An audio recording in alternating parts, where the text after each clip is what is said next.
Hello everyone and welcome to another Gin Opinion. I'm Lloyd Barwick and today we're off on another distillery tour. So today we're off to see Hugh Anderson at the Downton Distillery.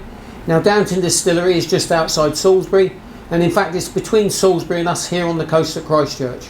So we're off to see Hugh to ask him about Explorer Gin, which is a fairly new gin. He only started distilling last year, and we're really looking forward to this because this is distilled in a fantastic country house once owned by Sir Walter Raleigh and visited by Queen Elizabeth I. So lots of history, and Hugh tries to encapsulate some of that history in Explorer Gin. So we'll go and see Hugh and have a chat with him and have a look around the distillery.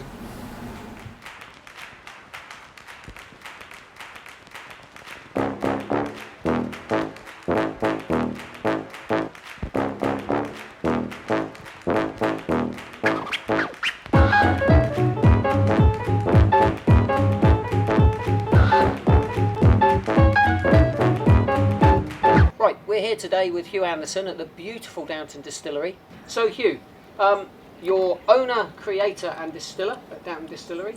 So when did you take the leap of faith and become a distiller, and what did you give up to do it? So the ember was sown 4 years ago, and it was my other half who actually brought me into the world of gin. She adores gin. And for her 40th birthday present, we did a course over at the City of London Distillery. And part of that was creating your own gin experience. And on the back of that, and kind of creating our own recipes, playing with the wonderful botanicals, playing with the stills, it just reminded me of the good old days chemistry one-on-one, as well as cookery as well. And following that, the seed was then sown. The ember was then kind of sparked up down here in Downton, where one evening sat around the fireplace with Charlie Andrews, Francesca, Micah and myself and Stefan. We were all talking about ideally what would we love to do if we could wave a magic wand. And I turned around and said, I'd love to kind of distill. Distilling is actually in the family heritage. I had a great uncle who was a master brewer and a master distiller, who's the black sheep of the family, I might add. I think I am now as well.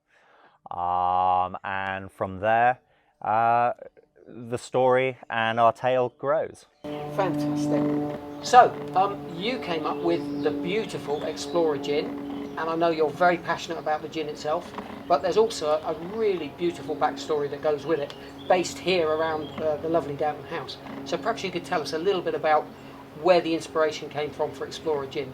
Absolutely. And how it all ties in for you here. So the story really begins with the heritage of the house. And the heritage of the house goes back to the 9th century, where it was founded, built by King Alfred the Great for the bishops of Winchester. But that's not where this tale begins. This tale actually begins in 1583, when Queen Elizabeth I bestows the house to Sir Walter Raleigh. And for those who don't know Sir Walter Raleigh, he's a very famous English explorer who brought potatoes and tobacco back to England. In 1584, he was given a warrant by Queen Elizabeth I, and this warrant actually allowed him to go out and settle the New World, which is now America, and where they landed was Virginia. And our logo, which actually you can see behind us, is the old rose compass that they used to navigate the high seas, and the two globes that you can see within it represent the golden era of discovery, where trade routes were opened up around the world. And if you've ever seen our bottle, you can see the wonderful blues within the bottle, and that represents the depths of the sea to the surface of the sea. And the lines are map navigation and celestial star navigation. Everything is around exploration and adventure. But we also have a tale within the bottle, and not a lot of people know about this particular tale. And this tale actually relates to native Indians on the northwest side of America. And they too were seafarers. Not in the same sense of Europeans where they built big boats, but actually they built canoes which they could go out onto the high seas with and do their own whaling. And actually what was central to their culture is our key botanical, and that's called Western Red Cedar. And Western Red Cedar actually came back to the United Kingdom in 1852, and there's a tree that grows outside the distillery, and this botanical gives us our unique selling point. It gives us wonderful flavour, very kind of piney, resinous, citrusy, as you know only too well. and it's picking up accolades. I think it speaks for itself. It certainly is, and we love to have the gin in the shop. It's one of our favourite London dries. Our customers love it, and I know you're now winning awards with it on a regular basis. And I know you've just won a particularly prestigious award for the gin, so that's well deserved, we feel. And where do you think you would like to take the distillery now and the gin in the future? I think all of us want to grow this organically. I don't think we're looking to take over the world or conquer the world. We're very much kind of local. We want to support local. It would be fantastic to kind of see this certainly go international, but there is no intention of, dare I say it, kind of trying to make a quick buck. Actually, don't say that. Because it's we're keen to kind of grow this organically and see where this tale goes. It's an adventure. I'm sure it is. So you've been very kind to us this morning to give us a tour not only of the house and the distillery, but the gardens as well. And you've given us a sneak preview of a new product that you have in the pipeline, which was absolutely delicious. And I wonder whether you're prepared at this time to tell us a little bit about what it is and what you intend to do with it to market. Absolutely. So part of the distillation process is one of the byproducts is tails. And these are the earthier, kind of heavier botanicals that are coming out, which don't make the cut for explorer's gin. And whilst a lot of distilleries may recycle this, we've decided actually we're going to reuse this and create another product. And we've actually kind of infused this with smoked chili and ginger.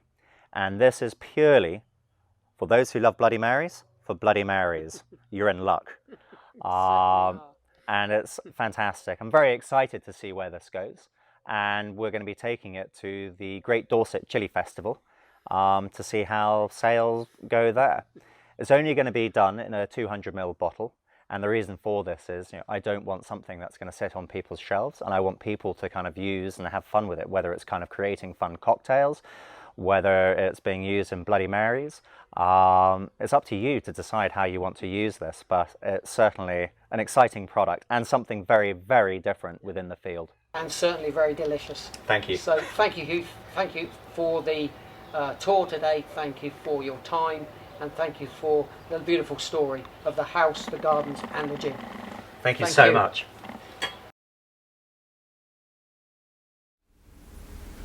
Well, we had a wonderful time with Hugh at Downton Distillery. Some great gin, a look round the distillery and a real insight into some fantastic local history. So thank you once again, Hugh. Now a word about the gin. We don't do live tasting on Gin Opinion. The reason is I don't have the palate for it, and there are people out there who can do it far better than I ever could. So I'll just tell you what I get when I drink the gin.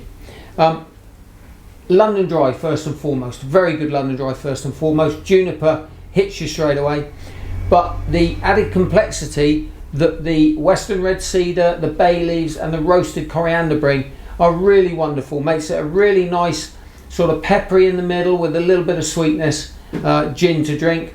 I love it. So please give it a try. We make no apology for the blatant advertising we're doing for Hugh here today with his gin. So go out and try Explorer Gin. And if you've liked our video today, please subscribe to my channel and come back and see us very soon on Gin Opinion.